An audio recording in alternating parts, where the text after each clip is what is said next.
Well, here we are again, XFM on a Saturday, just gone 1 o'clock, Steve, if I'm very much mistaken.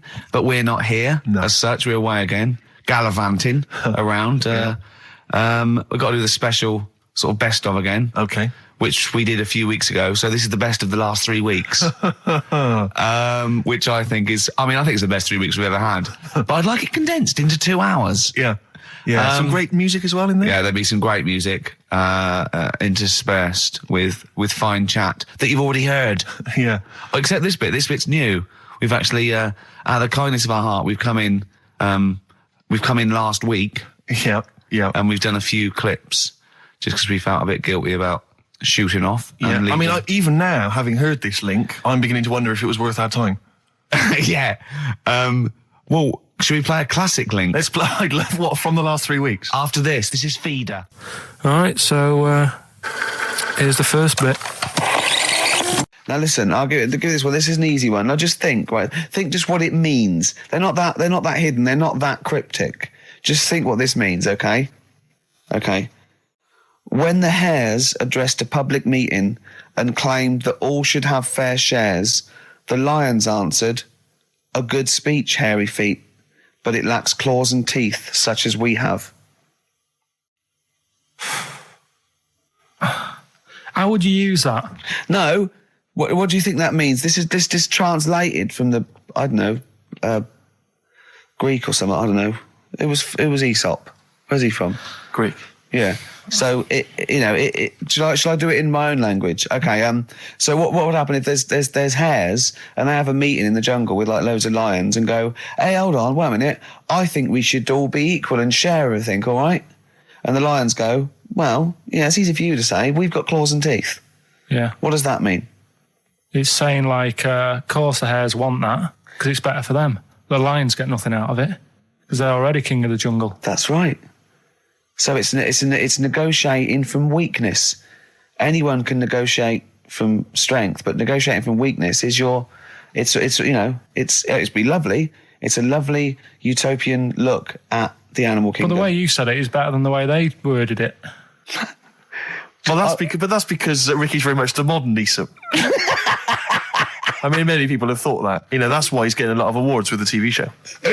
For him, that's a fake. So look, I'll take that home and read ones you like and tell me about the ones you like, ones that click. I don't care if you only come in with like one or two. Go, I'll tell you what, Rick, that's there's one thing that I've learned from that.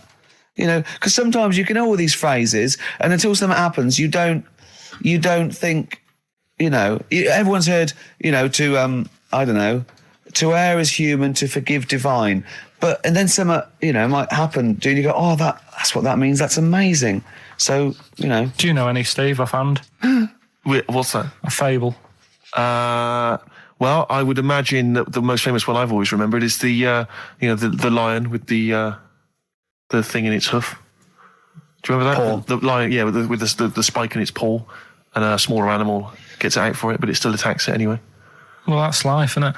Well, I read one the other day, actually, which was very interesting. It was one that the famous film director Orson Welles said. Oh, yeah. Which he said, apparently there was a bear going across a lake, wading through the lake, and a scorpion said, well, let me go on your back, will you? Come on, just let me go on your back, we'll go across, it'd be brilliant. He goes, well, no, you'll just sting me. You go, don't be stupid, if I sting you, you'll die, and we'll both drown. And he goes, oh, fair enough. Who was doing the stinging?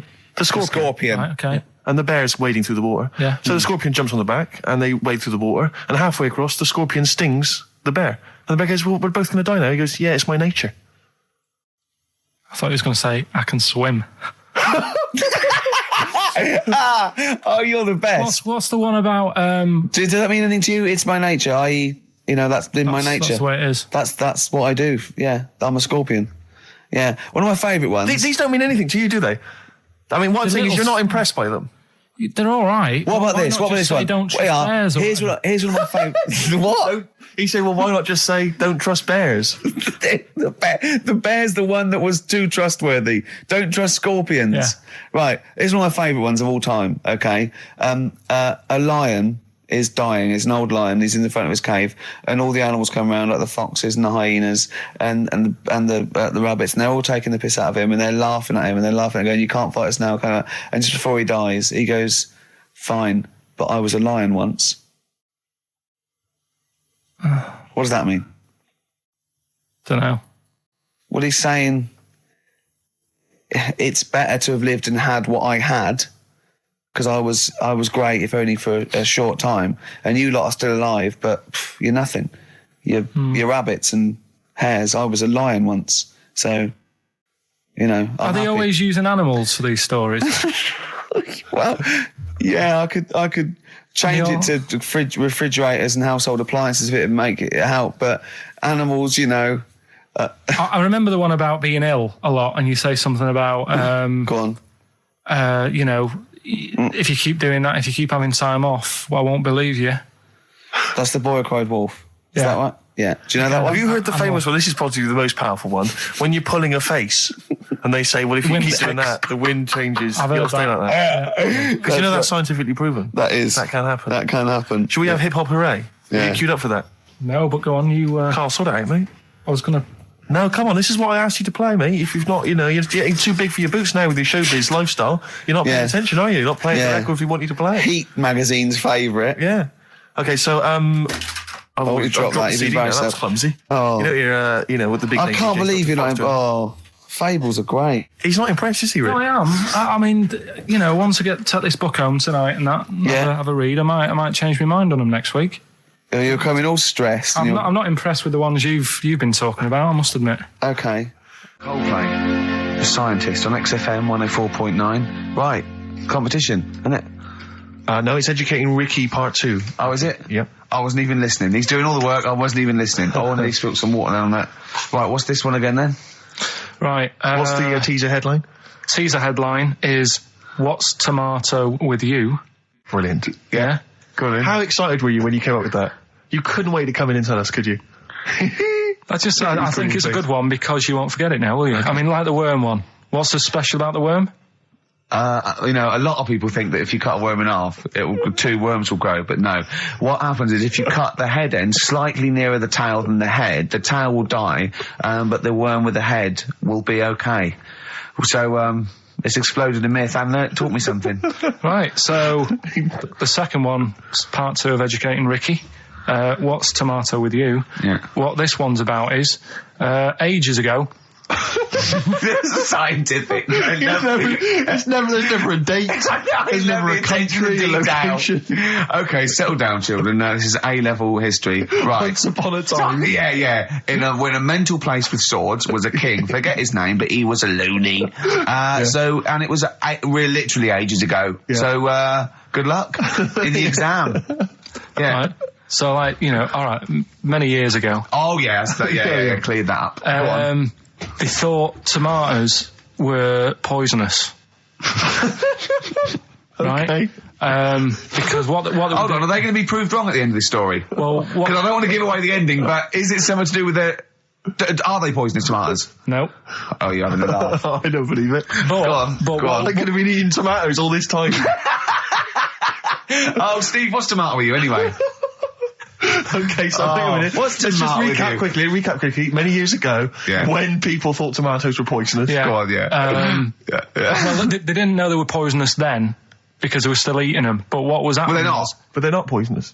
But hang on a minute. All right, and it's not. I'm just going to listen. I'm not even going to talk. Okay, I'm not going to tackle it. So, if you remember, years ago they didn't have like pottery plates. They had lead plates. Right? What are you talking? Just let him talk. Sorry, what year is this? Let him talk. Come on. Plates made out of lead, and what they'd end up doing, they'd say, right, do you want a tomato? And they'd go, yeah, all right. And they'd put the tomato on the lead plate and cut it. And because of the acid in the tomato, right, it would sort of make the lead runny, and the lead would go into the tomato, and they'd say, oh, it's lovely this, and they'd be eating it. They'd get food poisoning, lead poisoning, what have you, and they'd be really ill. So they thought tomatoes were poisonous, so they didn't eat them for many years. And when you say they, do you mean the people of Narnia? Yeah, this didn't happen. Where was this happening? Sort of in Britain and that. You put him on the spot there.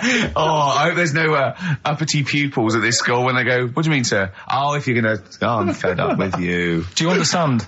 No. So the No, you've got... No, right, okay, first of all, Carl, where'd you get this information from? Where 14 did I get times that? as well? Do you know... You can't remember? I don't know where I got that from. don't know where I got it from. but why don't you think that makes sense? But what? Someone once got lead poisoning from a tomato. Not just one, loads, and then all of a sudden. No. Why is this educating me? Because I'm telling you that tomatoes. I can't take anything away from this. Yeah. I don't know what to take away from this. What have I learned? Don't mix lead with tomatoes. Why is this educational in any shape or form? What are you telling me? A long time ago in the land of Glunk, right, where the ninnies did slib, right, they thought tomatoes were poisonous because they ate plates of lead. What are you talking about?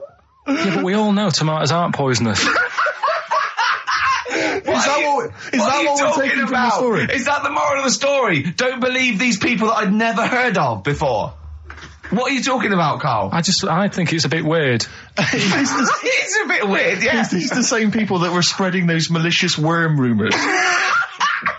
My hangover's coming back. I've got to get some water. Play a record that was rubbish. There's that one that a bloke, right, was going to get a phone call at 4:00 to find out if his business was, okay, right? And if he didn't get the phone call, he knew he was broke, destitute. So dead on 4:00, the phone didn't ring. So he went up to the roof, his office, and he jumped off to commit suicide. And as he was passing his window, the phone was ringing. Oh no.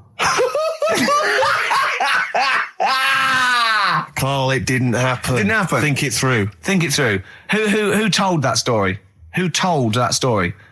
As he hit the pavement at 120 miles an hour. He's the only person who could have known that series of incidents.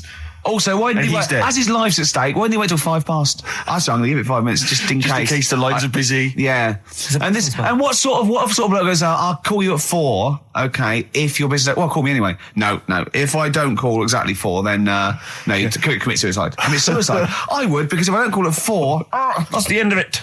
Well, call me anyway. No, that's not the way I work.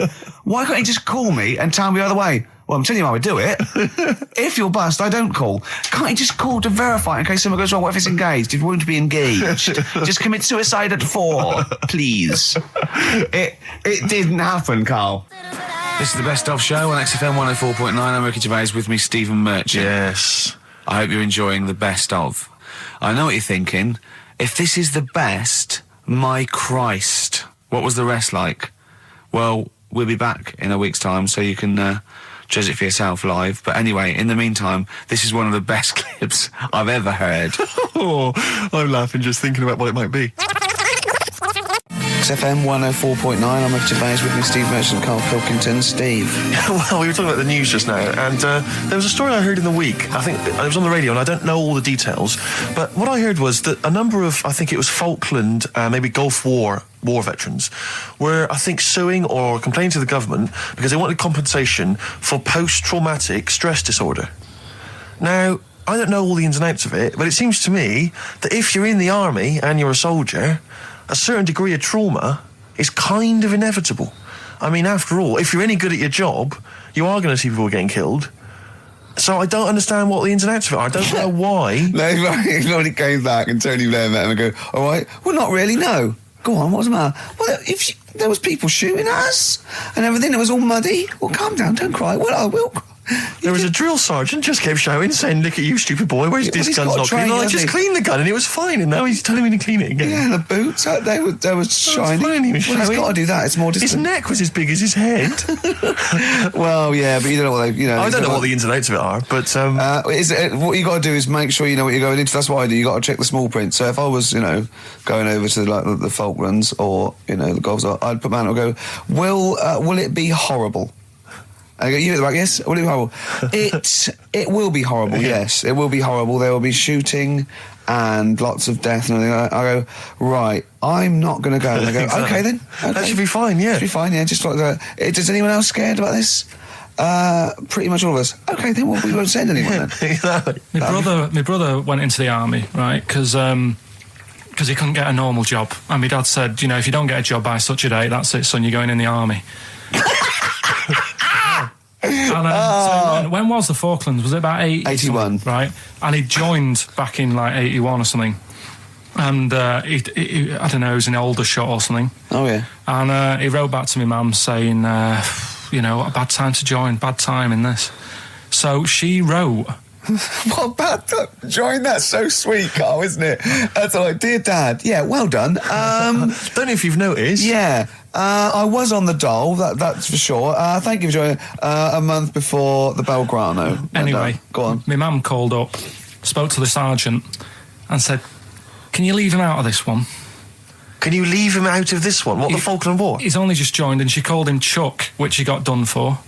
Like, she's one of them... I think it's a northern thing, like saying, "How are you, Chuck?" Yeah. And she called the sergeant Chuck, and the sergeant said to, like, my brother, "Your mum, she's called up and asked if you can not go." Which, of course, we'll see how it goes. But can you tell What do you mean? Why did the sergeant even entertain this? Well, Pilkington, come here. Your mum's been giving me a bit of earache. Now listen, tell her I've told you, but can you call her, because she called me Chuck and everything. Can you call her and say you don't mind? Well, not really. Oh, please, because I've promised her say you want to go. No, please, say you want to go. Why was he entertaining this phone call? because he was new to the army, I suppose. Who? No, I mean the sergeant. I don't know. Maybe they do that. So what happened? He didn't go in the end? So he didn't go, no. You can't do it. That's ludicrous. I love it, though. Okay, we went over the top. Pilton, No, I've got a note. Yeah. Is this really your mum? Yeah. Okay, no, this seems to be in order. Because I noticed it says, I do not want to go into the army, I don't want to go and fight, and it's crossed out and it's good, mum says don't go. Now, you didn't write this yourself? No, my mum wrote this. Okay, you definitely wrote this yourself. Your excuse. You're going to have to fill envelopes. No, I'm sure if he was needed, he would have had to go, but I think they made a bit of a special effort. They sort of said, oh. Well, it wasn't conscription anyway. Oh, no, I was seeing were the other soldiers going around just going, Pilkington. No, he ended up being a mechanic in there, and he got kicked out for going for a packet of fags in a tank. What? Now, wait a minute. Do you mean he nipped down the shops in a tank? Yeah. I don't believe that, Carl. You've Honest made to God, that, and he went off with the sergeant's wife. So that didn't help, and he ended up getting kicked out. Sorry, your brother's a genius. I love this. First of all, he gets a call from his mum, going, let him up. He goes, oh, God. Then he goes, where's Pilkington? His mum's on the phone. Where is he? He's near your house, Sergeant. Near my house? Well, why is... No reason. Well, when he comes back, when he's finished, tell him his mum called. And can he get me a packet of fags? Tell him to walk this time. Wow. This is ludicrous. So the sergeant found out that he was sleeping with his wife? Yeah, I don't know. I mean, Did your mum phone up and say, let him off? Let him off this time. Can he... Yeah. That's fantastic. But he misses it. I mean, I haven't seen him for about 11 years. But ever since he came out, he's just kept getting into trouble and that. And the army, people slag it off. But I think if you're a certain type of person, it's good for you. It didn't straight him out, did it? No. He was going down the shops in a tank. He was shagging someone behind their back. It's really weird. It's like back then, he was like a proper adult and he had a house and he collected crystal with his wife and that. And now, he hasn't got any of that. Has he got the wife? No. Has he got the crystal? Don't think he has. And he hasn't got a house. Seriously, I haven't seen him for about 11 or 12 years. I haven't even spoken to him. Carl's stories always start off nice and funny, and then they just leave me empty and slightly depressed. I don't know whether to hug him or shoot him, put him out of his misery. Can we take Carl to the... phone in if you think I should take Carl to the vets and have him put down, because it's just too stressful. Carl's getting very excited, as we all are, about his new... Should we let him do a little taster for us? Well, I'm very excited about it. I mean, so the gist of it, what is it? What is it exactly? Right. Is it a game show or is it a competition? It's just... I just thought it's something that, you can play and also people at home can take part in it. Now, would they phone in about this or they can just play at home while they're listening? They can just play at home. Okay. You mean we haven't got any prizes? No, there isn't. No, I think we could get him to phone in, maybe. Well, I don't know. Let's hear the game idea first. Yeah. Right, it's music related. Okay. Good. And what I do is I sort of tell a little story. Okay. And that story makes up a song title. All right. Well, it sounds ambitious. So... is it a cryptic clue? Could be. Say like this, right? Oh, dearie me. Oh, dearie me. Say like this. Right. This woman, right, she's pregnant. You know the answer to this one, so don't be saying anything. This is just aimed at Steve. Okay. Right. This woman has a baby. Yeah. She's pregnant, has a baby, and the doctor's there in the hospital, going, "Oh yeah, you've got a lovely little baby." Oh, here. you told me that this is Oh, this guy. A lovely little baby. It's just coming out now. You'll be able to see it in a minute. And it's like covered in gunk and stuff. Yeah. And he's going, yeah, it's nearly here. It's coming out. I see its little head and that. And he gets hold of it and it's full of all this gunk, right? The baby's full of gunk? Yeah, like the... Covered in gunk or full of gunk? Covered in it. Right. And he goes, here you go. Get hold of your baby. And he drops it. Right. What song's that? There's so much irrelevance there, Steve. I can't tell you. It's not a cryptic clue. It's not a cryptic clue. Because only... I mean, the gist of it is relevant. That isn't the best one. That's just... Right. I mean, there is just... There's things there that you were dwelling on and thinking of pun. Don't. Just go for gut instinct. What was it? What was that? Right, I just need to try and get the basics of this. There's a woman, she's pregnant, she has a baby. Yeah. The baby's covered in gunk. Yeah. Right. And because of the gunk, the doctor drops the baby. Yeah. And that's all I need to know. Yeah, that is all you need to know. Yeah. The pregnancy is largely irrelevant. Okay, what are the key elements? It's the birth and the doctor dropping it that are the irrelevant. The relevant birth thing. and the dropping of the baby. Yeah. I've absolutely no idea. I can't even begin to guess. Think about what's happened here. Oh, Carl, she's had a baby. The doctor's trying to deliver it. He's saying it's a nice little baby you've got here. This is all irrelevant.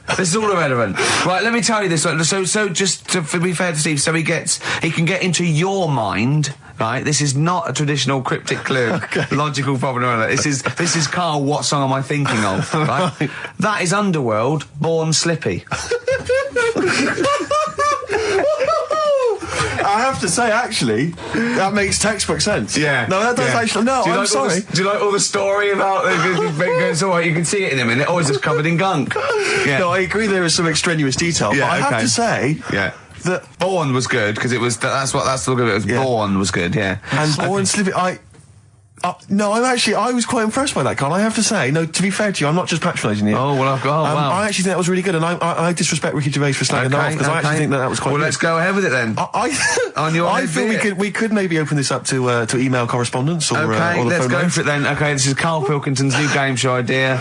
It's just what's the song? Karl Pilkington presents What's the Song? Ladies and gentlemen, please welcome to the stage Mr. Karl Pilkington. There's a fella who was in a coma for 20 years. Just they kept like taking him through like the normal day. They take him to Alton Towers and stuff. Doesn't know anything about it. Just kept going through the motions. Don't know if they kept charging him. Kept putting him through all that. He eventually came out of it. 20 years. And went, stop taking me to Alton Towers, it's shit.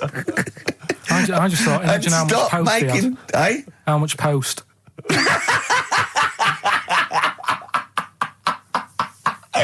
Oh, Did you read about that guy in the paper, Carl? He, sorry, on the internet. He in about, I think it was about 1984, 85, he had a terrible car accident. But this must be it. He went into a coma. This must be what he's talking about. Well, they didn't take him to Alton Towers. Of course they didn't. But you've got to try and decipher the truth from the conjecture, from the thing that I mean, don't forget, Carl realises that he's had a dream. He talks to Susanna and goes, that was good, wasn't it, last night we were in the plane? She goes, no, that's a dream. He goes, oh yeah, where's my cornflakes? You got to, you know what I mean? I can now decipher what he's actually seen, what he's read. Well, go on, what did you... Well, I'm assuming it's the same guy. It is the same guy. It was a guy in some small American town, and he'd had a car crash, and he'd gone into a coma, and his wife had left him. She'd gone on with her life, because he'd been in a coma since then. And he had just woken up recently. Marriage wasn't working. Marriage wasn't working. He just wasn't paying enough attention. She was pregnant at the time, and so now his daughter is basically the same age as he was when he went into the coma. And he's just started coming around. He's just started making jokes. They said, how do you feel? He said horny, which I thought was quite witty for a man who'd been in a coma for however many years. But anyway, so he's slowly trying to rebuild what life he can. That's what do you make of that, though? Because the thing is that he's missed. Imagine what he's missed, Carl. Imagine the music that he's missed. The Live TV Aid. programs, Missed Live Aid. Live Aid. He missed Phil Collins playing in 2 continents in one day.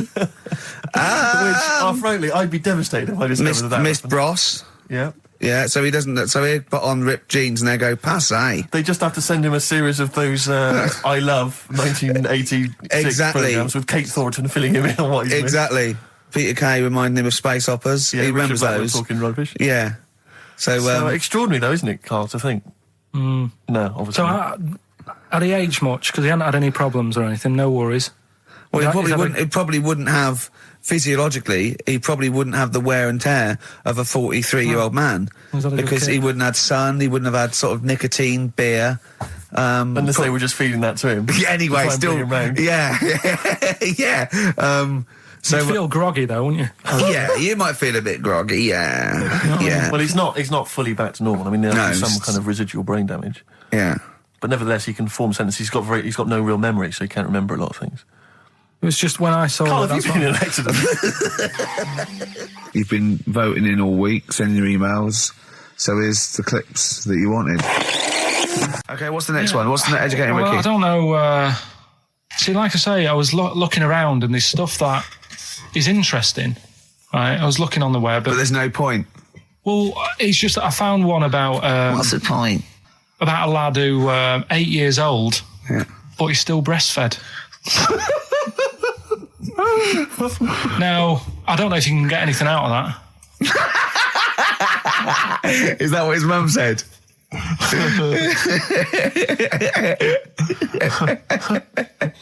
So, What do you mean? I don't know if I can get anything out of that. You don't need to. No, it's just that, you know. Where did you read that? That was on the internet. Oh, well, yeah. You're always unspecific when you mention it. It's just it was on the internet. Well, Yeah. I'm trying to think what I put in. I think I put in Y to see if I'd confuse a computer. And then- Carl, you are. No, No, honestly. I did a search, put in why, and it came up with funny things that, like, why is this person doing that? Why is that? And it had a picture of this 8-year-old lad, sort of, you know, on his mum's nipple, and it was saying, you know, is this healthy? You sure that wasn't asking you that question? What? I put in why? Just to confuse the computer. Like, the computer go, what do you mean? Yeah. Stop it. Yeah.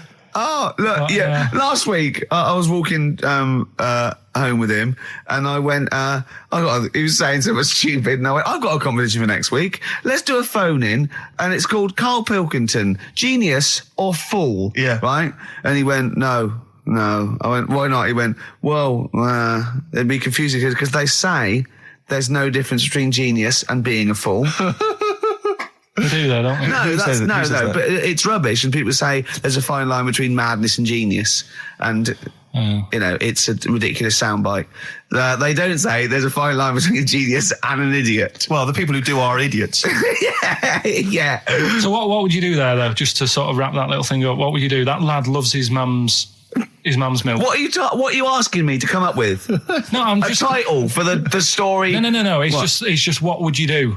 Right. What do you mean, what would I do? Well, it's causing a bit of a problem in the area, right? What area? In America, I think it was. Oh, America are a problem, are they? George Bush is worried about this kid who's breastfeeding at 8. Imagine it like this, right? Right. No, so, Carl, what are you asking me?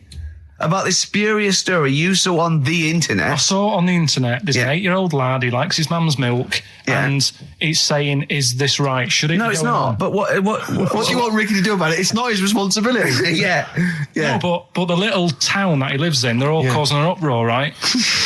Going, this isn't right. You know, I can't let my kid play out in case he's in the garden with his mum getting a bit hungry, right? So, Oh, God. what should they do? Because his mum's saying, well, he likes it. Yeah. And he, you know, what do you do? I don't know the laws. No, but I'm not asking you to sort out the laws. I'm just saying, if you lived in that neighbourhood, what would you say? If you went up to him and said, look, everyone's getting a bit fed up with this, look. I'd say, what would I do? What do you mean, what would I do? what are you asking me? Right, it doesn't matter. No. What are you asking me? What are you asking me and Steve and the I'm public? just saying, say if you live next door to this woman, Yeah. right? The kid's hungry, 8 years old. He's out playing on his bike and he goes, Mum, I'm getting a bit peckish. And he goes, all right, son. She whops one out. And he starts having his milk, right? You live next door, you're putting your washing out and you see this going on. You're getting a bit sick of it because it's gone on for months. 8 years, I assume. Why is it your business? Why because it got me- are you such a nosy neighbour that you're concerned? What would you do, Carl? Let's turn it back on him. Yeah. What would you do? What's your solution? What would you do? Well, I thought I'd say, right, why are you doing this? And she'd say, because he likes it. And I go, all right then, put it in a bowl first. And you think that would sort that out? No, because I was thinking about the whole thing, right? And you do that when you're a baby, and everything's all right, innit? Yeah. No one bats an eyelid at a little baby having a bit of milk from its mum's breast, right? Yeah. You'd almost say it was natural. But you grow out of it. It's like you don't see. It got me thinking about things you don't see, and you don't see. Did you put this into a computer? Show me things you don't see. What else don't you see? Well, you don't see like an old man having a Twix. You never. So what? You know the terrible thing about all this, Steve, is he's right. You don't see an old man I eating a know, Twix. that's a terrible thing. So what they have got, right? They've made old man toffees, haven't they? They've come up with Gervais. Is that a song? Oh God! You don't see it. So they've got their Werthers, right? Yeah. So, look at him. You think Forget he's it. giving a lecture at Oxford? it's not going anywhere. No, You go know- on. Sorry, go on. I'm just saying. Right. You grow out of things. Yeah. And the old man, I'm sure when he was a kid, he'd have a Twix. Yeah. Now it doesn't look right, so he's having... It doesn't look right. So... Right. I don't think Werther's originals were specially designed for old people. I think they were sweets that just happened to have been made for years. That's why old people eat them. Yeah. They didn't go, hang on, there's a market here. I've noticed old people aren't eating Twixes. Quick, let's make some old man sweets. But the little advert, he gives it to his grandson as well, doesn't he? He goes, have a Werther's original. I think it cuts though before he throws it back in his face and get me a Twix. I used to sell mackerel. Did you? Yeah, I had a pet magpie Did you? called Maggie. Oh, pet Inventive. magpie. You mean you captured it and didn't let it go away? Yeah. Can't have a pet But magpie. then it got really vicious. I mean... Well, it was quite trying nasty. to let me go. What do you keep it in, a rabbit hutch? No, it flew around, but it used to just like come to me all the time. But then it started pecking my head and stuff. That's not a pet magpie. That's a bird in the garden. No, but I could actually, I could hold it and stuff. It wasn't scared of me, and it knew it was me. It used to come down from like the top. It hated you. That's why it wanted to peck you. Is that? And the other thing, I always remember being younger and like walking through the woods to school with my mum, and like, I was chasing a butterfly, and she said, "Oh, don't do that, Carl." And I said, "Why?" She said, "Because they only live a day." I said, "Oh, all right, I'll get a dead one in the morning." That's genius. That's great. That's quick thinking, isn't it? Oh, that's sweet. Let's play a song. Carl was all flustered because there was a record set up, and he's getting all tizzy. He's been more worried about his competitions than sorting out putting records on ready. What? I'm after Steve's Song for a Lover. Well, I'll tell you what, why didn't you carry on with your educating Ricky section? I'll have a look on the We'll keep it going, Steve. Yeah, you Cover it. keep Go it on. going. Go on then. Right, okay. We've had a few emails. Anyone got it right, Carl? Anyone got it? Educating Ricky, that's the final one. We've got to get that out of the way. We've got to get Rockbusters as well, though. do that at the end, we can whip. Go on then. But we've only got 5 minutes left. Come on, just do Educating Ricky. Right. God. The last one that we haven't done is he's a bit of a nuisance. Go on then. Again, not really that interesting. Thanks. Telling you this one because Come on! To be Just honest- do it. Or do it now. Steve, how we doing? Look, no, never mind that. Look, just tell me what that means. Oh, he's a nuisance. Oh, this is so annoying, Carl. I'm going to go mental. Right, Talk. Right. Listen, I'm just putting Right. this in here, right? Right, nuisance is a bit of a nuisance. Yeah. Apparently, the old fella who used to hang people. 1800s. Yeah. He used to be able to tell somebody's weight just by looking at them. Right? That's a bit of a bonus fact. We'll be the judge of that. The thing that I wanted to tell you is money for old rope. Do you know what I'm saying? I can't even be bothered. Yes, you're going to tell me now. Come on, Carl. I mean it. Basically, money for old rope came from the right. What was all that about? He can tell someone's weight. What was all that bonus for? fact. And blind blessed shitting himself. What are you? What? Look at you. No, tell me that now. You nearly made me swear then. I'm getting really annoyed. I'm getting really annoyed now. Tell me this back, Carl, or I'm going to go mental. Come on, Carl, time's running out. More that people years ago, when people used to be hung, right? Right. If you didn't like the person who's been hung, you'd go, God, I really don't like him. And so you never forget the Because time. even when if they're being hung, we take that as read. Yeah. Yeah. But, so they never forget afterwards to get the hangman to get the rope and to cut it up into little pieces, and he'd sell them. He'd sell the little pieces of rope to people. See, Carl, that's the most interesting thing, if it's true, that you've come up with. Right. Okay. And so so they sell the rope.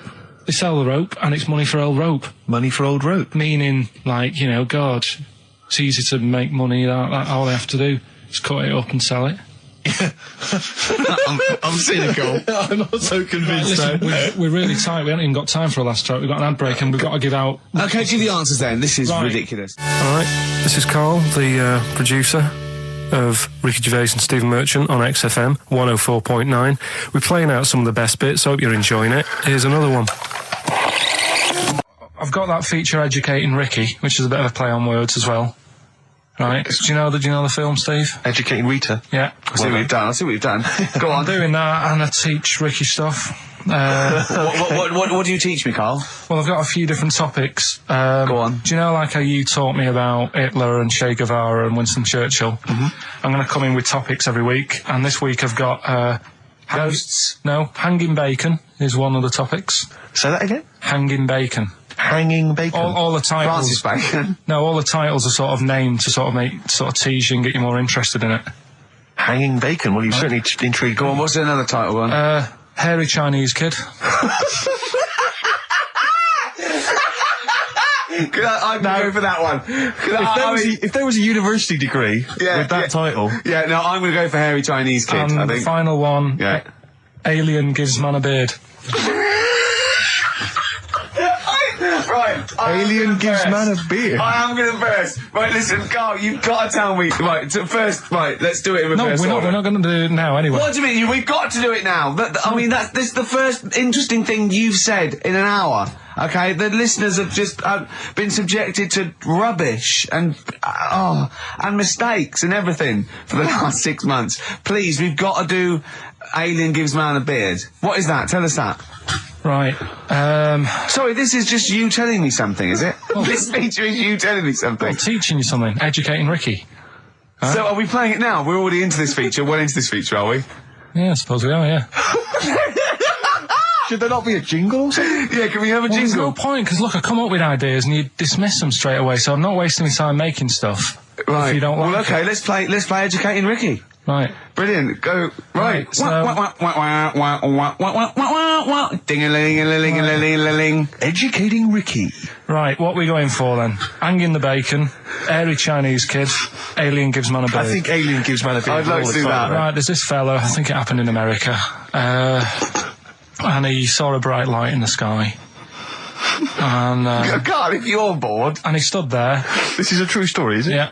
He stood there, Yes, of course it isn't, Steve. and he saw this bright light, and it came closer and closer, and it was a UFO, right? Yep. And he looked at it, and it disappeared, right?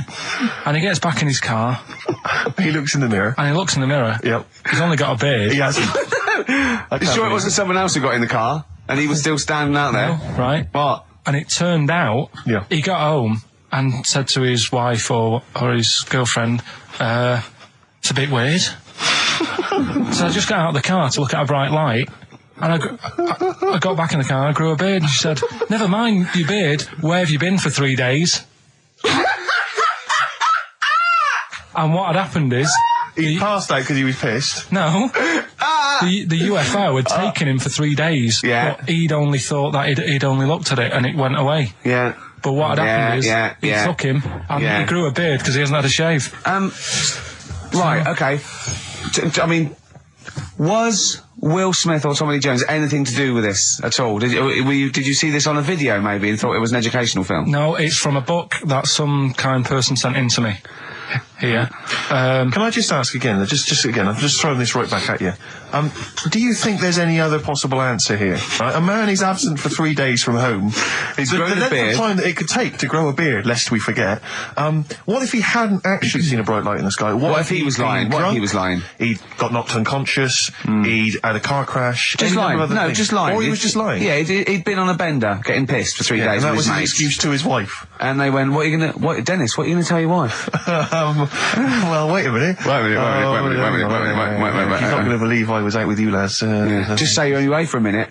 No, I wasn't away from it because of the beard. Oh yeah, look, it looks like you've been out for 3 days. Well, we have. That's Exactly. right. Okay, we've got to cover that then. Alien abduction. Great one. Okay, let's try that. Do you see? That's a little scenario there that could have been played out. So, when you say educating Ricky, what have I learnt from this? Never listen to you again. That's all I've learnt so far. Never listen to you. Yeah, we'll add a little bit more in here, right? To Well, spice this no, up. what do you mean add a little bit more? We'll add a bit more to this what I'm educating you about. Go on. Right? There's only a law in America that says if you touch a UFO, you're going to get done. Now, why would they make a rule?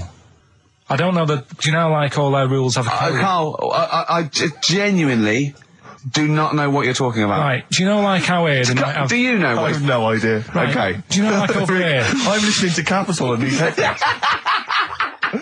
I got Foxy on from yesterday. Right, let's bin that. No way, it's great. No, I want to hear about Airy Chinese Kid. Let's play a tune. And Okay, then come play a back tune with and come back with Chinese Kid, definitely. Some doors. Yeah, I Yeah. just thought I'd go back, take it back to the 60s. This is a tune that a friend of mine sent If me. you touch a UFO, you get done. Soul Kitchen from the Doors. Shambles today, this. We talked about it before. Do you know the little mouse that had an ear on its back? Yeah. Sure. Right. Well, you thought he had a bad time, right? Listen to this one. Mouse walking about with us sort of wearing a monkey's testicle. They're just having a laugh. This is what I mean about a lot of scientists. What are they doing? When's that going to come in handy? I don't know what you mean. Well, they were seeing if, say if a fella loses one, right? Yeah. Hitler or whatever. And they go, well, don't worry about it. We can sort you out. I don't know what the monkey's going to do. I don't know if they keep passing them on or whatever. But the actual monkey testicle was put on the mouse. And it worked. It worked for the mouse. But isn't it...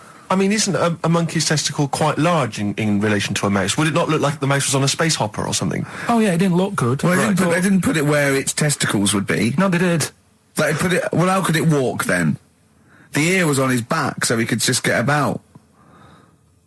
Well, I don't know. But Well, you don't know, do you? You just guessed. Did no. they grow the monkey's testicles where the mouse Well, it testicles looked would? stupid anywhere else, though, wouldn't it? Oh, whereas a mouse with monkey testicles, that's fine. You'd be showing off. You'd be all right. I'd prefer that than the ear. When that mouse gets put back in with the other mice, do the other mice go, George, you look different. Have you had anything done? But the weird thing is, as well, apparently it still works as a monkey. What? So, like what are you talking about? Like the sperm and that was it was still sort of monkey. Of course sperm. it was. What are you talking about? But that's weird. But what, Carl? What? But what? It's only a thing to give it nutrients. That's all the thing they're testing. It's like grafting at that level. Right. What's your question? Because I'm right. What do you think? It would change eventually. It would have changed into a mouse testicle because it had been hanging round a mouse for so long. No, I thought the actual sperm of it though would be a mouse's Why? because it's hanging off a mouse. No, but your sperm is actually created in the testicles. So that's say why this that's why it has to be outside your body. Otherwise, we put them in a nice little cage. But a little bit- I'm guessing then that they've done this operation so that they can do it to humans. Yeah? Why would I want a monkey testicle if my kids are going to be monkeys? What use is it? No, think. That's no. That's going to happen anyway, Carl. Yeah, but think. Think of what you're saying. They've grown a monkey testicle on a mouse to see if it would still function as a monkey's testicle, okay? So they can do that to humans. So think, Carl. What they'd do is they'd grow a human testicle on a mouse and it could still be used as a human testicle. So what? To give you a testicle that you've lost. From a mouse? No, from another person who it was kept alive on a mouse. Because it's kept the nutrients alive, as opposed to keeping it in a deep freeze. Maybe bollocks go off after a week. I don't know. Maybe they get accidents. He had a little a card. Do you donate your testicles? Yeah, I'll tell you what. No one needs testicles yet. Let's keep them on a mouse. You have yours ripped off in some sort of bizarre skiing accident. You go, well, you're in a Battersea Dog Town. You pick the ones you want. They can grow them on anything. They can grow them on adaptation. Bulldogs are growing them usually that's where you see a bulldog. Usually that's waiting for an operator. What don't you understand, Carl? Hang on a minute. I thought this was knob news, not testicle time. I don't understand what this testicle time's not for another 10 minutes. Yeah. No, it's all sort of a bit linked and that, though, isn't it? Well, sometimes it's linked to a mouse. But what do you think about, like, I don't know, testing stuff out like that? Is it worth it? Could you not just go straight from... But listen, Carl, I'm getting this information from you. No, if this was on Question Time and someone said there were, Dimbleby and Paxman or whatever said it, I'd think about it as a moral dilemma. You've just said you saw a mouse with a monkey testicle. What do you think of that? I don't think anything of it. I don't think anything of it is the answer, Carl, because I can't trust the info. I cannot trust anything that comes out of your mouth. Well, it's true, but it's just all this. It's the same thing, innit? It's the leeches in a blender. It's the fella looking at an electron. Yeah. It's the mouse with an ear on its back. Yeah. I don't know what the point is. But you don't read on. Because I've seen you read something and you're going, look at that. Man survives on eating knee. And I go, what else? You go, I didn't read on. You look at the mouse with the ear on the back and you just think, that must be murder at a concert. You don't think. You don't think. No, anything I else. just You don't think, read on. is it worth sort of wasting all the... You think he swallowed someone's ear? He gnawed it away and swallowed it and it's just in his system? Yeah. No, I just get a bit sad about the mice and that. I agree. I mean, that is sad, yeah. Of course, anything like that. Travis on XFM 104.9 on Ricky Gervais with me, Steve Merchant and Karl Pilkington. We're doing Educating Ricky. Right, final one. Come on, Karl. Right, what was it? It was, why don't they just get a diary or some paper or something to write on? Yeah. Yeah. Because snappy. I couldn't think of a heading for it. It's basically Go on. people who have tattoos. I've never understood it, right? That they have something put on their arm. Right, sorry. Have we started the educate? Is this part of it? Are you educating me? This is something that will be useful in my life that I didn't know about. Yeah. Go on then. No, it's just that they've got a machine out, right, that does tattoos. You come up with a design you want, and you this machine scans it, and you put your arm in this thing, and you press print or whatever, and then it does the tattoo on your hand or on your arm. Like loads of little needles that follow a pattern? Yeah, the computer, basically, yeah. Is it a real tattoo? It's a proper proper one. The fella said... well, as long as it goes out, it pierces the skin with a I just wondered if it's one of those kind of, those kind of... No, it must be lots of little needles or a moving needle that can go Sorry, along but it. how is this cleaned, like, in between each person? Dunno, probably... I don't know. Well, no, as long it's only that if it's one needle, it's just the head, isn't it? If it's one needle that moves, and does it like like loads of little... What are we gaining from a machine doing it? Just because they're going to sort of mess it up. But hold on, how do you keep your arm still? Because your skin moves slightly, so the machine it's won't... sort of strapped to your arm. Right, and so it's spread... the fella said that the tricky thing was in all this, it was the fact that, nobody would let him test it out on anyone else, so he had to do it himself. But did it work? Because the thing is with a tattoo artist, they can see when your skin's moved and they can see what they've done and they keep wiping it and looking, whereas a machine's just got to trust itself. Yeah. So I think one needle could go wrong. If it was a lot of needles, that it just came down, like, 1,000 needles that was an imprint. Yeah. But obviously I'm asking someone who hasn't delved any further than there's a machine that can give you a tattoo. That's all you've got at the moment, isn't it? Well, basically. That's all you've got? I mean, that's what I've got, because I'm not a fan of tattoos. I don't... But where did you read this again? This was... Internet? This was on the internet, yeah, it was, yeah. Okay. And I just don't understand why people do it. That's what got me attention. Because me... Sorry, what have I learned from this? That if you wanted to get one, you can get one done by a machine now. People say machines are sort of taking over and that, and there's another one. But it's just the fact. I mean, I don't know. So give us the snappy title of this education again. Why don't they just get a diary or some paper or something to write it on? That's what I always think when I see people with loads of tattoos. Like there's that fella who we were talking about the other week in Scotland who was covered 99% in tattoos. It's just like, what have you done that for? Yeah. Do you know what I mean? You can't get rid of it now. You've done it now. Yeah. That was the record before us, and here we are, pre-recorded, because we did this a few weeks ago, because we're not here at the moment, are we? We're away in that. I'm Ricky Gervais, with me Stephen Merchant. Hello there. And Karl Pilkington. He's not actually with us. No. He'll be in some of the best of clips that will be coming up shortly. Yeah, this is just us, isn't it? This is just us. We did this. When did we do this, Rick? couple of weeks back. Hold on, what is it? What It's the day is it? 27th today. Yeah, I enjoyed Christmas. I loved Christmas. I loved Christmas. I had a great time. What did you get? Loads of presents. So did and I. I'm glad they made it to number one. I'm really glad. Stroke, he, she. Yeah, I'm really glad that the pop idols, Cliff Richard, Westlife, made it to number one. Bo Selector. Yeah, just delete that. Yeah. Okay, well, we're going to play some of the best of, some of the greatest moments of the last 3 weeks. Yeah. Ever heard on XFM 104.9. What about this? Do you remember this one? Oh, which one is it? All right, so here's the first bit. What sort? No. The Pope. Yeah. What semi-precious... Sorry, Mrs. Robinson, we're going to have to let you go. Yeah. Go on. You are the weakest link, Carl. Goodbye. Yeah, go on. The Pope. Yeah, the Pope. Yeah, we've got the Pope. Yeah, that's not strictly a question. He wears a... He wears a Desmond's hat. He wears gold-blimey trousers. Does he Yeah. live in a council flat? Yeah, he lives in a council flat. He wears a semi-precious stone. What's the stone? The Pope wears a semi-precious stone. What is the stone? You mean, what is it called? Yeah. What is it called? What, has it got like a kind of papal name? I think it's like, is it a 18-carat one? So we got to try and get the carrot Yeah. of the Pope's big He calls diamond. it Dennis. He calls it Dennis the Stone. Do they want the type of gem it is? Like Or is there some diamond, kind of jade, papal name for ruby, it? Or do they want it like the Rosetta Stone? Or I don't know. I can't. Play a record. Play 2 record. Let's not. Where's your head at? Basement Jacks. Right, okay, let's get this right. Have we knocked this on the head then? It's just not happening. Oh, here he is. Look. Here he is. Come in. How have you... Oh, God. I don't believe that. Oh, that's pathetic. I do not believe that.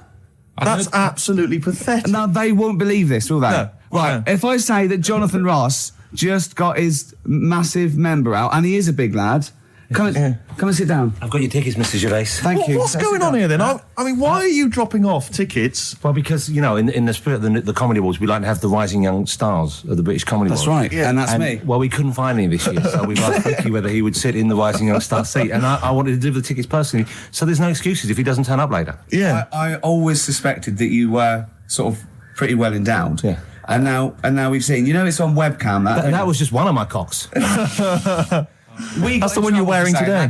Don't say that. No, This is meant to be the happening young station. What's going on? No, you can't say stuff like that. You can't. Just careful what you say. Look after Julian Clary. Ah, 10 what- years can in I- the wilderness and he comes back in the person line. 10 years in And the that can wilderness. happen to you. That's Jesus you're thinking of, isn't it? Just because you're on everything at the moment. I walked in here and I came in there and I thought this is the young happening place, and what do I see in here? 3 old men sitting What are in you talking about? I'm only 28, 27. You all look, you're Chris. wrecked. You all look wrecked. You're Well, that's because we're always partying. I was looking for some youngsters. Where's the youngsters? I wanted to see some tight leather pants. I wanted to see some foxy chicks hanging on you every word. What is it? It's a bunch of old blokes and a bloke up there washing up in a sink. But look at him. He even dresses for radio. Look This at is him. ludicrous. It's amazing. Looks like you're I love the fact you were on the phone to Gervais last night, weren't you? Asking his advice on clothes. Look at him. He's going for the man down the DSS. I like that look. That's a nice look. Have you got a single pair of trousers that aren't elasticated at the waist? They're maternity jeans, aren't they? They've got a whole panel that puts this The forward. thing is, what I do at the end of the week, I can pop these in the pan and I can make a nice soup with all the food that's encrusted in As them. his years as a homeless come to the fore there. Look at you, But one why- step away from Lawrence Llewellyn Bowen. I'd like to be that bit closer. But why are you dropping off tickets? Are you a little bit... Because I thought you were married and stuff. Why did you suddenly got this obsession with Gervais? Because I'm a bit rough, ain't I? yeah, it's like when you see Dale Winton out with those rough boys. I'd like to get one of my own. When a top celebrity in a lovely looking suit walks down the corridor with his penis out, Yes. Yeah. I know that I'm still an You attractive know man. you've arrived. I was inaugurating the same way. For me, it was Des O'Connor.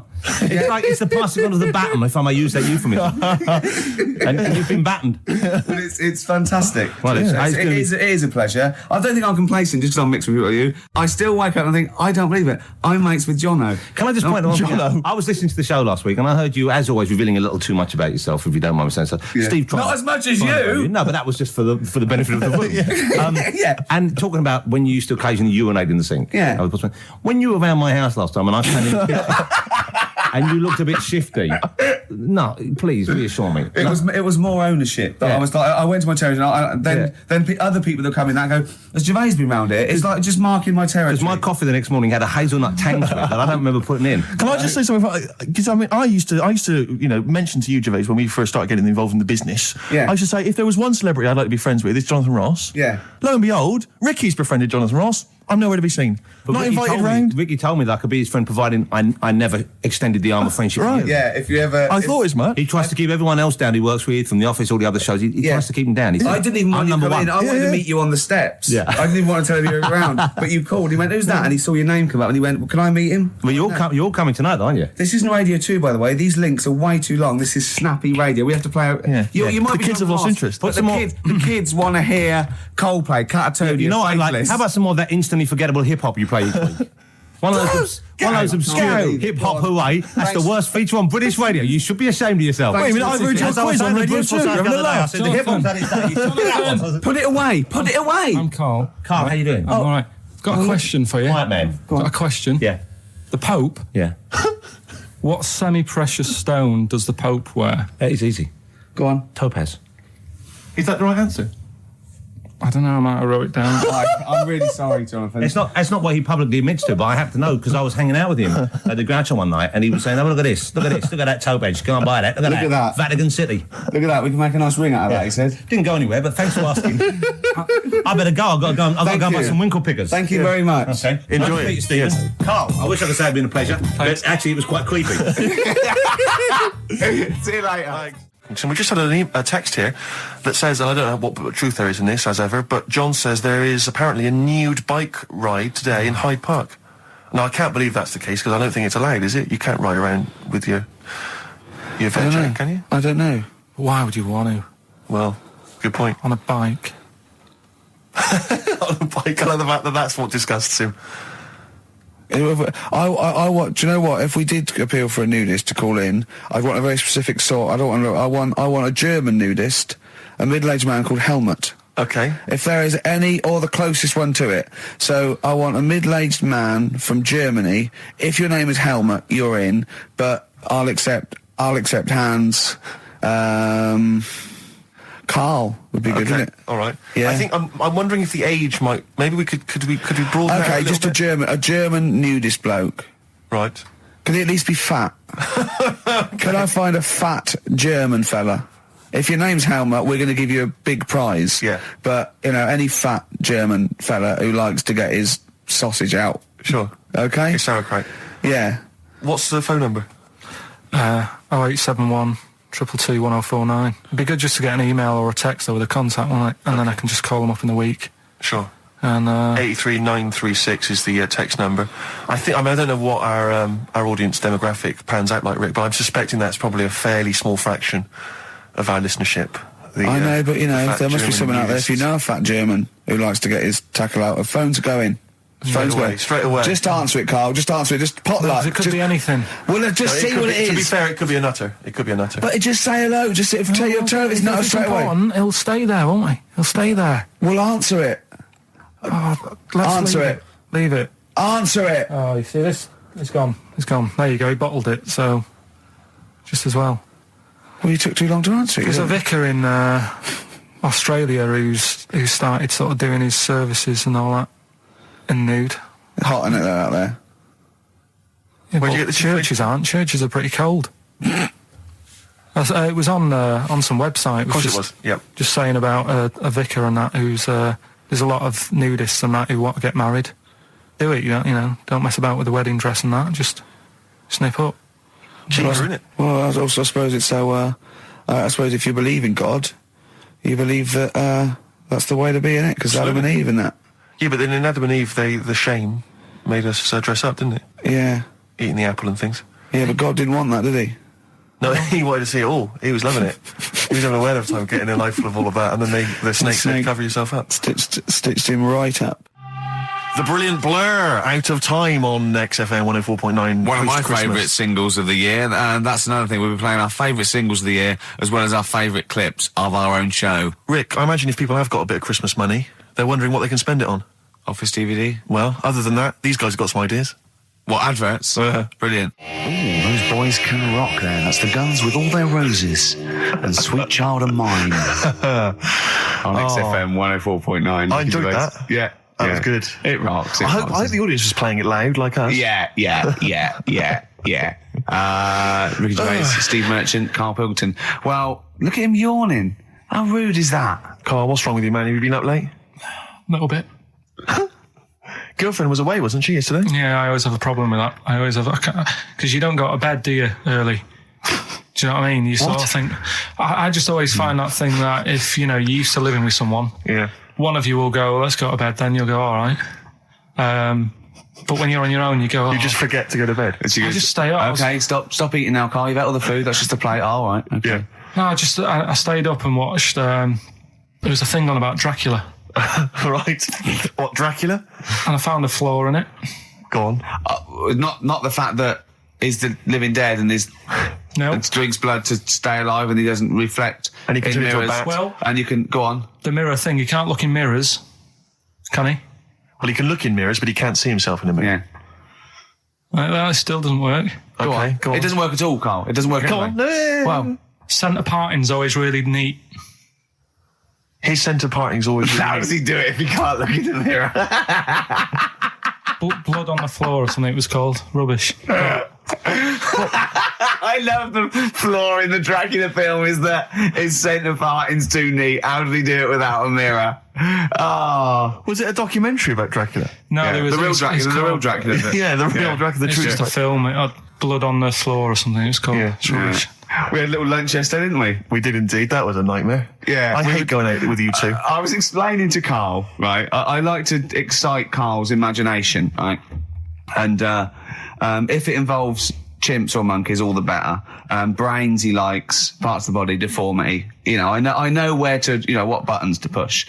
And I told him about this thing. I don't know if any of you out there know about this, but there's an experiment they did in the 50s, a clinical psychology experiment where there's your two hemispheres of the brain, okay? They're joined by a thing called the corpus callosum, right? Which is just a little flap of skin, like a little scarlet lead that joins your two hemispheres. And what they did, they cut that in half, and they thought it was a cure for schizophrenia, but what it turned out to be, or epilepsy, I think, I can't remember, was that your two sides of your brains didn't function together. You couldn't get information. I was telling Carl all this thing, and one of the things I told him was that they did it on a monkey, and it fought itself over a nut.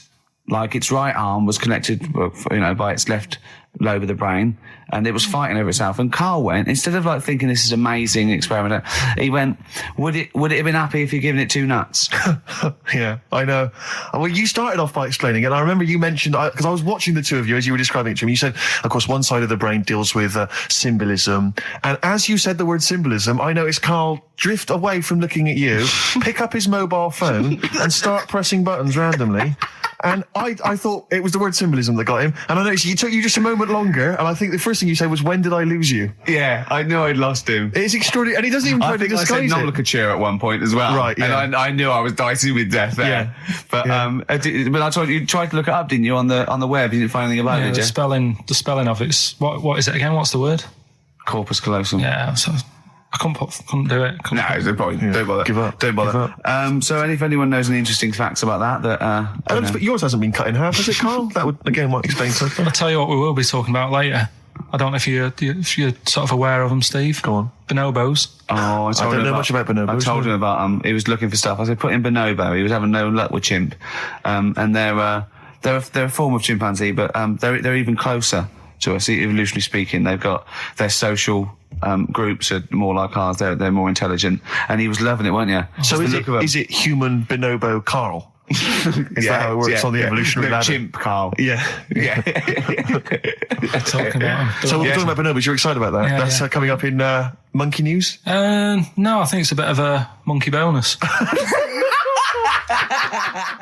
Because my auntie Nora, she same thing, pumped her with loads of drugs. She used to have a cabinet next to the bed is like boots. She's got loads of stuff, right, for all sorts of stuff. And I mean, she's not that old, but she's on loads of stuff, right? She's and a bit coked up, is she? she called up my mum once. And, Yeah, you told us this. Go on, tell it again. And she said, "Oh, how are you doing?" And that. It's all right. Bit worried though. My mum said, "Why? What's up?" She said, "I've been breaking wind." So she goes, "Well, you know." She says, "No, but this one is going on and on and on." And she was like, she was like, what do you say? What's like passing wind, farting for 5 minutes. one thing, not like, you know, trumping and then nothing. Yeah. Continuous drone of a fart. Yeah. I don't think she had... How big was she? She must be the size of a barn. No, she's not that big. She's good for her age. No, but I mean... Quite slim. No, It's but just- fighting for 5 minutes. Where's all the gas? Was she circular breathing? Was she sucking it in with her mouth? It was just, I don't know that much about it. But she called up my mum. About 2.5 minutes in. Could you hear it in the background? 2.5 minutes in! 2.5 minutes in, she called my mum up, and it went on for a further 2.5 minutes. Oh. And she just stayed on the phone, did she? Where The whole was- phone going, well- can you hear that? Well, Did she hold the phone next to her arse? Listen to that. She was off the I'm ground. trying to work a tune down. She was actually hovering. She was 4 Yeah. foot off the ground Yeah. when they found her, the ambulance Yeah, men. the cat's dead. Don't light a match! Don't light that cigarette! Yeah, it's like that advert. The kids come home from school, switch on the light. Yeah. Then they see Granny hovering, turn the light on. Be careful if you have an elderly woman at home. Yeah. Drugs make you fart. so that's what I'm saying, you know, just let these people... What are you saying? No, wait a minute, what are you saying? I'm saying let people enjoy the life they've got left. No, you're not. You're saying don't put them in hospital, leave them at home to die. No, I'm not. Give them a Rubik's Cube and let them die. I'll tell That's what you you're something. saying. Yeah, I'll tell you something now, right? Steve, I'll tell you something. I didn't want to do it because it brings the show down, but she did die. Who, the blue-handed lady? Yeah. How do you know? Because I said to my dad, how's the woman next door? Next She said, party. oh, she went last night. They've got an old fella in there now. God. So, there you go. So, wouldn't it have been better to leave her at home where her friends and family can call and speak to her, even nip that round if they want, you know, with a cat, I imagine. No, it's definitely a cat now. What was that cat's called, that you imagine? Probably, I'm seeing like a big ginger one, so I don't know, something like, I don't know, maybe ginger or whatever. Maybe I had a budgie. But that's what I'm saying, just let them enjoy their life, because dying in hospital, I wouldn't like to do it. If I went to the doctors and they said, you haven't got long life left, I'd say, well, I'll stay at home. Yeah. And that's the point I'm getting at. Yeah. Right? If you can't do anything for them, let them enjoy their life. Yeah, a Rubik's Cube. Right. Well, I remember, I think all kids go through a phase of shoplifting. Well. And when I was going through it, I used to just little things, just like magic markers and magazines, Mars bars, that sort of thing. Yeah. And one day, right, my mate, Anthony, his mum called up my mum and said, I've got to meet up with you. I've got to have a word with you. And she said, what about? She said, I don't want to talk about it over the phone. So she goes, oh, right. Well, yeah, come round tonight then. So anyway, my mum sees me. She don't want to be in an awkward position and, like, be a bit embarrassed and what have you. So she sees me and she goes, right, Anthony's mum's coming round. What have you been doing? Yeah. So I go, oh, God. I said, I've been nicking stuff.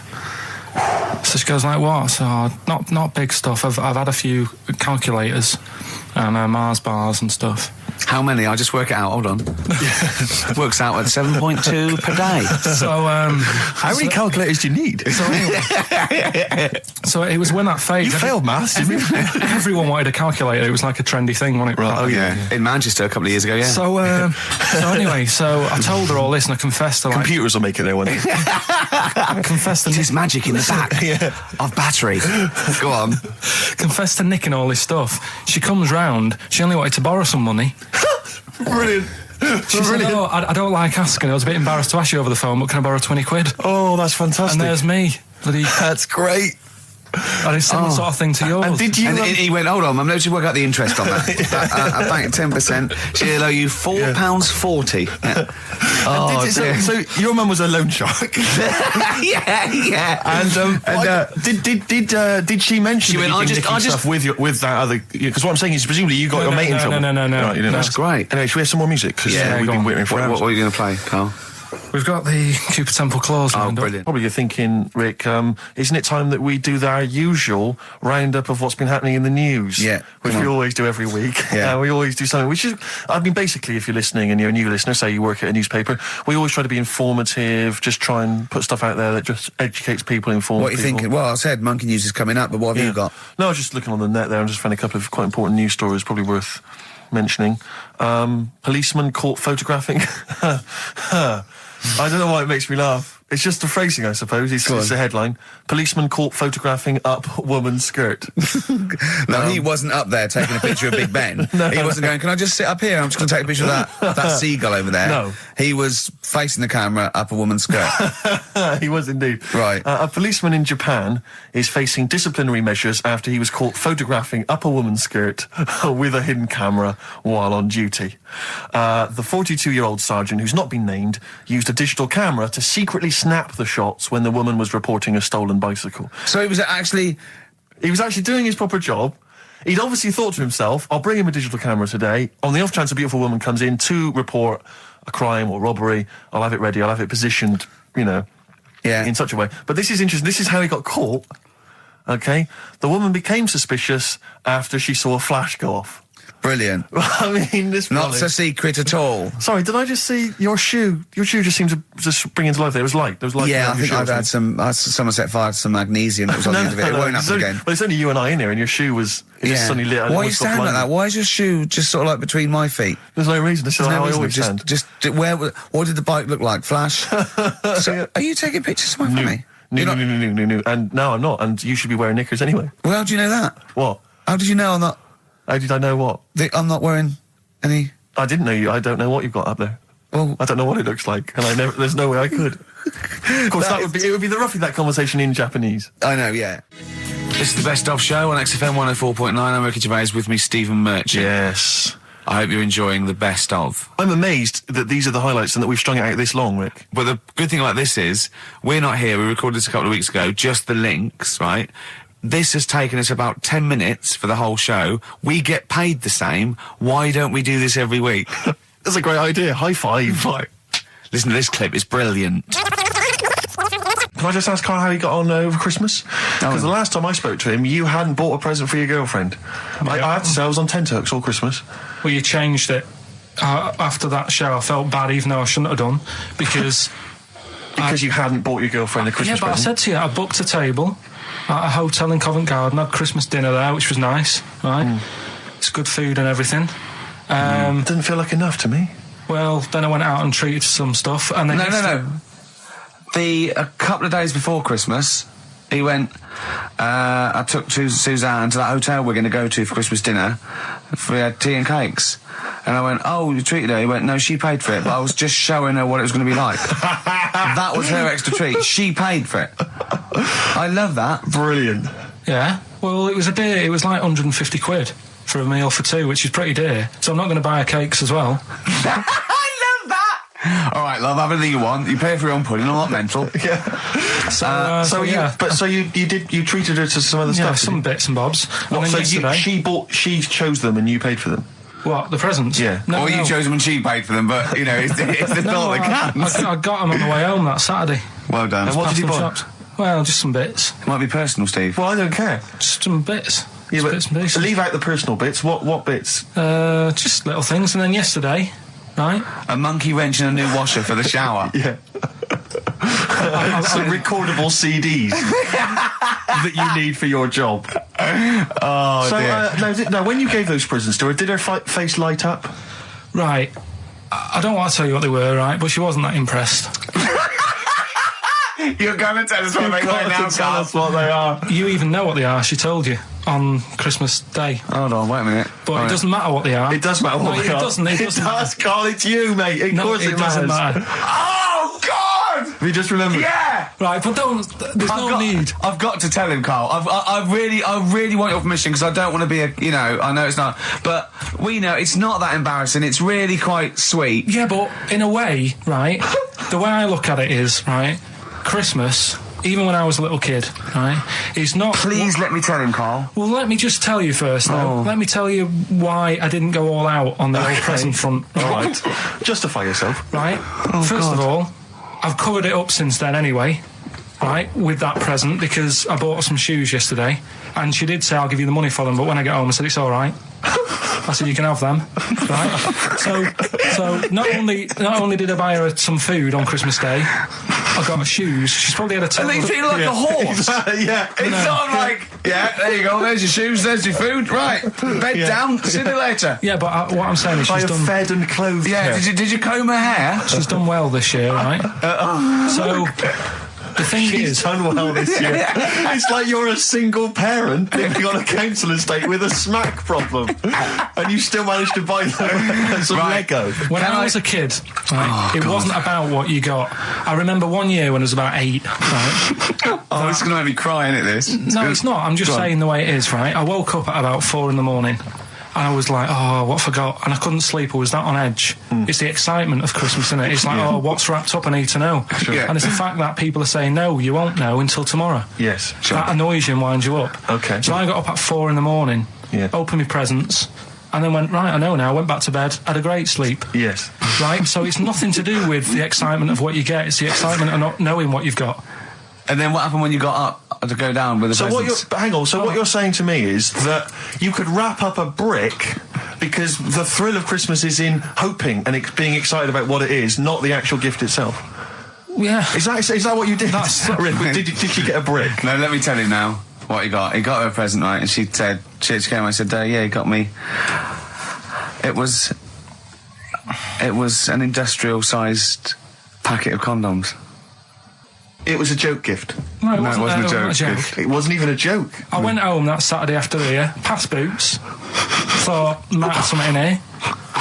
They were on, like, some value. Right, you passed the Were makeup. they used? Right, but The anyway, makeup. You passed all the other. Past the feminine makeup, stuff. past the lovely vanity cases. Yeah. The foot spas. Exactly, Yeah, the bathroom Oh, products. hold on. How much are these, love, for 100? Yeah. $4.99. Yeah. Do I get them reduced if I buy in bulk? So how many did you buy? What was it? I don't know, probably about 100. Right, okay. And is she allowed to use those with anyone? Did you wrap them? Can she just go out and have a wild Well, time you with don't need them? to. They're already wrapped, aren't they? Oh. And then what did she say when she opened them? I No, just- wait. Carl, what did she say? Right, play a record and we'll come back to this. Oh, you're worse than my father. That's genius. Go on. Talking about this the other day. What was it now? Listen, the fella. Play a No, listen. record. Do you want, let's just, all right. All right, no, come on. All right, he's got it now. Go on. This fella goes Yeah. to the doctors, Yeah. right? Oh, right, okay. Right, if this is in any way apocryphal, stupid, illogical, impossible, right, you are never, ever speaking again on radio. So make sure this is at least possible. I'll tell you what, I'll even give you improbable but possible. So if anything that breaks the laws of the universe or logic, okay, that's all you have to avoid. On you go. Right, so this fella, right, he goes to the doctors because he's got earache. Right. Okay, if a chimp's living in his brain...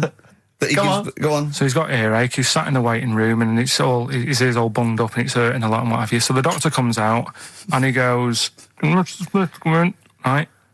And because his ear's all bunged up, he doesn't hear it that well, right? So he thinks it must have been me, right? So he wanders in. Keep going. Anyway, I'm going to hate this. I can just feel it in my bones. Steve, I'm going to let you take over. Okay, Let's hear it. Come So on. the doctor says, sit yourself down there, right? So he sits himself down. He goes, right, take your pants off, right? So he's thinking that's a bit odd. Anyway, he heard that though. he apparently he took his tackle off. The doctor did some operation. What, there in the waiting room? No, in his office. In his office, yeah. What? Wait. So he removed what? His genitals. Yeah. In his office. Why, Carl? Why, Carl? Because he hadn't called him in. Oh, he'd called in the bloke who wanted his testicles taken off, and he didn't do it. What? So the doctor went out and said, Mr. Jones, who's here to whip off your cock and balls just here and now, right? Bloke comes in, didn't it? It must have been me. So the bloke who wanted his balls taken off didn't say, I think he said me. So he didn't interrupt then. So the bloke goes in, he starts taking his testicles off, and he doesn't say, I'm here for me ears. What are you doing with that? Right, there was this. This is what it's like about getting presents and stuff, right? With my mum and dad. Go on. My mate Colin, right? Colin Makin? No, Colin Bailey. Oh, right? yeah. He had a little Sinclair Spectrum, right? Yeah. Computer, Yeah. which was like the thing to have at that yeah, time, yeah, right? yeah. You used to always go round to his house. The deal was Not the one you had to play through the window because you weren't allowed. no, that's another lad. Oh, right? yeah. This is a different lad, and the deal was he came to our house, and my mum gave him a pie, and then I'd go round to his, and I'd stay there for a few hours playing, Hungry Horace and stuff like that on it. Sure. Right? Now, my mum and dad knew that I really wanted one of these computers, right? So I waited about a year. Came round to Christmas Day. I thought, I reckon might have one. Turned out they bought me the wrong one. They bought me a ZX81 instead of a Spectrum, right? And Christmas Day, I'm there trying to load the games up. It's not working. I'm thinking, what's wrong, right? And the thing with me when I was a kid, I used to get quite sort of agitated. This is the moment. Right? I found out that it needed a RAM pack to make it work, right? Looking in the thing and it's saying, and make sure you put your RAM pack in the back. And I was like, oh, where's the RAM pack? And my dad's going, I don't know, I've got you the main bit. That's it. So I was that wound up, I just was sick, right? Just sick. I didn't feel sick or anything, I just was like, oh God. Went to the sink, just sick. Because I was that on edge about it. I said, come on, we've got to get one. And my dad's like, Tandy's shut. We're not gonna get anything today. Ruined again, Christmas Day. That was after the year when my train set got blown up by our kid. The following year, no RAM pack. And now you ask me why don't I get good presents? He's scarred. He just I'm going to die. Honestly, I'm going to die. It's just clean sick. Yeah. There's no RAM pack. Did you get to the bottom of it? Why wasn't there a RAM pack? You have to buy them separate. Oh, It's one of them okay. cons. What do you mean I can't play Frogger? Oh, no. So, wasn't there another incident when you threw up? Spontaneously threw up? Through sheer anxiety? I do get it. It's not so much now because I've relaxed a bit, but as a kid I used to be quite on edge all the time with certain things. Do you think that's what happened to your The cat wind. that kept being sick? That it didn't get the food it wanted? And it just threw up? Do you remember that? Yeah. God, so they shaved it. Ricky Gervais with me, Steve and Carl. Carl, why have you got a headache? You got a headache? Just a bit stressful because the moves on this week. Are you moving house? Oh, by the way, the XFM listeners came round to my house and bought the futon and table. Did they? Were they happy with it? Quite normal. They were well happy. Yeah. Couldn't believe the luck with it. What do you mean quite normal? What do you mean quite normal? Well, it's always a bit scared, isn't it, getting people round. I imagine they were scared. Well, And were they excited to see you? Could you tell that they were pretty pleased to see you? no, I don't think so. I mean, You're Karl Pilkington. yeah, but the fellas sort of, they brought the whole family round, which was a bit odd. Well, it's not often they get the chance to visit a living creek. Anyway, no, they were nice. And you're moving now, yeah? He said he phoned me up today. It was absolutely tipping it down. Right? He had to cycle in. Right? Because he said, because of the move, he doesn't want to leave his bike round there. Right? And he said, and Suzanne, I can't say this in case he's listening, can I?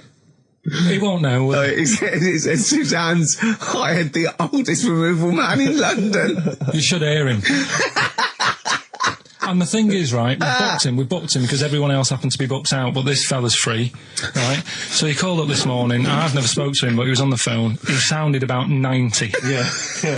Carl thinks that he's going to have to do all the work. And the thing is, right, it seems to be All he cheap. wanted some Werther originals. Right, listen, it seemed to be cheap because it's £50 an hour.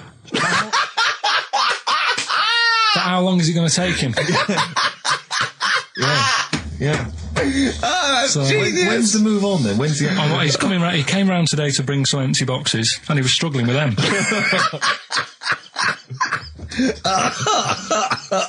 So it actually happens on Wednesday. Oh, God. Anyway, Rick, I noticed that you were laughing and almost had a heart attack. Doesn't bode well for the boxing match, does it? Cough at the moment, haven't I? I've had my Lemsip. This is the Best Of Show on XFM 104.9. I'm Ricky Gervais, with me, Stephen Merchant. Yes. I hope you're enjoying the Best Of. Do you know what a fable is? I've got Carl? a rough idea. Okay, it's a thing that uses sort of metaphor, analogy, just to explain sort of morals. I mean, they're very old for a start, and it's all. I'll give you an example of one. A quick one. Oh, the one about the dog with two bones. He goes to a dog's got a bone. He sees a reflection in the lake, and he thinks, "Oh, that dog's got a nice bone. I'll have that." And as he goes to get that one in the reflection, he drops the one he's got, and that's one about I think I was told one when I was younger. Go on. I think it was one. This young lad, he's got a dog, right, and he's about 8 years old, and this dog, he's had it since he was about 4, and it's a bit tired now, and he chucks sticks for it, and it doesn't go for it, and he's saying to his mum, "Oh, I want a new dog because this one's useless. It doesn't do it doesn't have any fun with me." So they say, "Oh no, but Rover's a good little dog. You should look after it." And he's like, "Oh, I don't like it. I want a new one." So they buy him a new puppy, and it's running around, yapping about, and he's loving it, and he's playing around with it in the grass. And then one day he goes to the park and he's messing about and rolling about with it, and he falls into the lake, right? And the little puppy's like yapping at him, and he's going, help me, the little dog's yapping. And then the old dog comes and gets his collar, and it pulls him out of the lake, and he goes, "Oh God, why did I forget about you? You're the better dog." And he loved that one again rather than the puppy. I got a feeling that was Lassie. Well, yeah, that was an episode of Lassie. What's the moral? What's the moral there, Carl? What's that telling? What's that explaining through analogy? Sort of, don't forget the old. Look after old people.